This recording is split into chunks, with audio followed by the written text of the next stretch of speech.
আবিরের জীবনটা খুব কষ্টের। সেই বাবা মারা যাওয়ার পর থেকে কত না চাকরির চেষ্টা করেছে, তার ইয়ত্তা নেই। শেষে পোস্টমাস্টারের চাকরিটা পেল তো পেল, তাও আবার প্রত্যন্ত এক গ্রামে।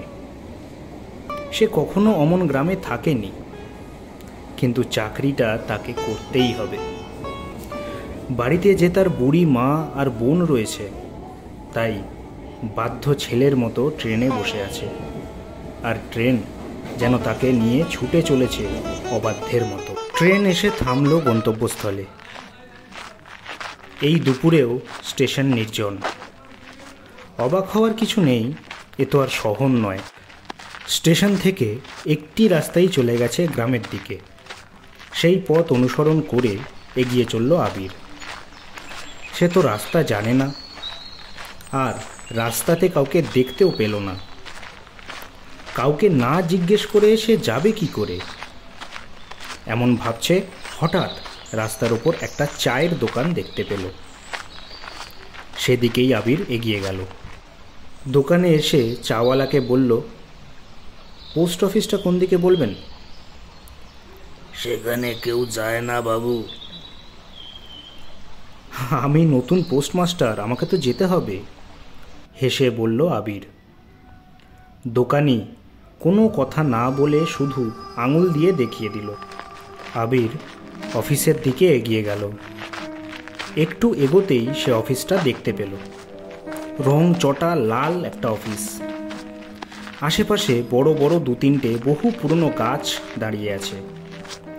এ যেন কোনো ভুতুরে বাড়ি।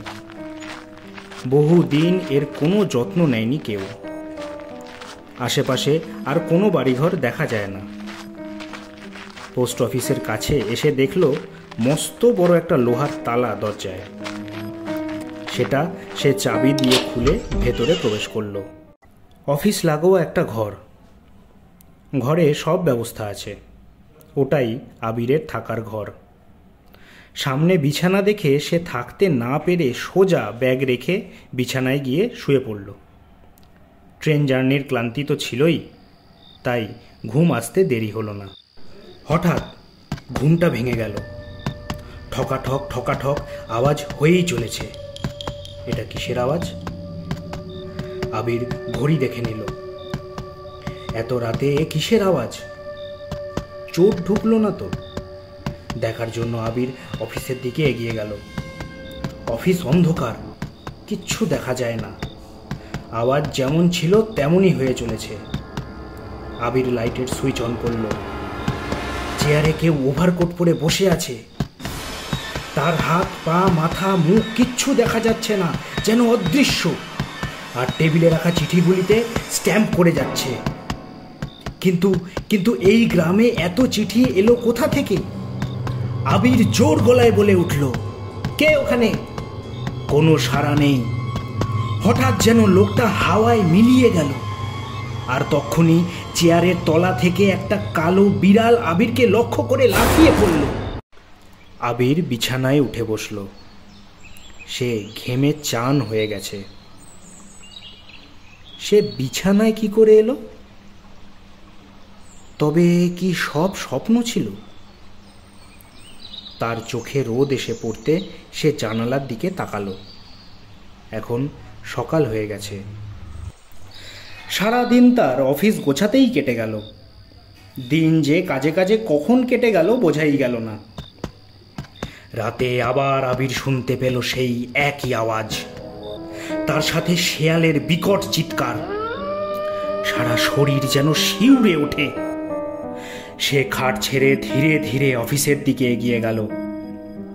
আবার সেই দৃশ্য, এবার একটু আলাদা।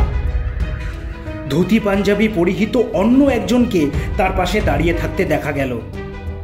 দুজনে একটা মোটা খাম নিয়ে খুব টানাটানি করছে। ধুতি পরা যে লোকটি চিঠি নিয়ে টানাটানি করছিল সে বন্দুক বার করল, আর সঙ্গে সঙ্গে চেয়ারে বসে থাকা লোকটির দিকে গুলি ছুড়ে দিল। ওভারকোট পরা লোকটি অমনি মাটিতে লুটিয়ে পড়ল। তারপর আবিরের দিকে বন্দুক তাক করল।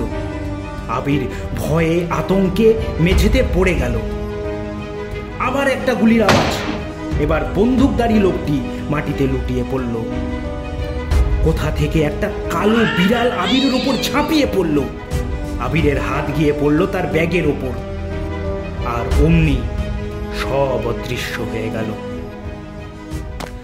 আবির তার ব্যাগপত্র নিয়ে পোস্ট অফিস থেকে এক দৌড়ে এসে পৌঁছালো সেই চায়ের দোকানে। তখন সকাল হয়ে গেছে। বাবু, আপনি কে? আমি নতুন পোস্টমাস্টার। বসুন বাবু, বসুন। আগে একটু জল খান। এখানে কেউ ওই পোস্ট অফিসের নাম মুখেও নেয় না। ওটা নাকি অভিশপ্ত। সে বহু বছর আগের কথা। তখন দেশ স্বাধীনের লড়াই চলছে। শুনেছি এক স্বাধীনতা সংগ্রামীর হাতে পোস্টমাস্টার সাহেবের মৃত্যু হয়, আর ওই স্বাধীনতা সংগ্রামীকে পেছন থেকে ইংরেজ পুলিশে গুলি করে মারে। বাহ, তবে সেদিন আমায় বারণ করলেন না কেন? কবে বাবু? এই তো পরশু দুপুরে। আমি তো বাবু গ্রামে ছিলাম না। আমি কাল রাতেই বাড়ি এসেছি। এই আজ দোকান খুললাম। আমি থাকলে কি আপনাকে যেতে দিতাম? তবে সে কে ছিল? হয়তো আপনাকে মায়ায় টেনে নিয়ে গেছে। ওখান থেকে কেউ সুস্থ শরীরে ফেরে না বাবু। এই আপনি প্রথম লোক যিনি সুস্থ শরীরে ফিরলেন। আবিরের মনে পড়ে গেল, সে যখন পড়ে গিয়েছিল তখন তার হাত পড়েছিল তার ব্যাগের ওপর। ওই ব্যাগে তো মায়ের দেওয়া পূজার ফুল ছিল। আজ সে মায়ের আশীর্বাদ আর ভালোবাসার জন্যই প্রাণে বেঁচে গেল। সে ঠিক করলো বাড়ি গিয়েই এই ব্যাপারে নালিশ জানাবে।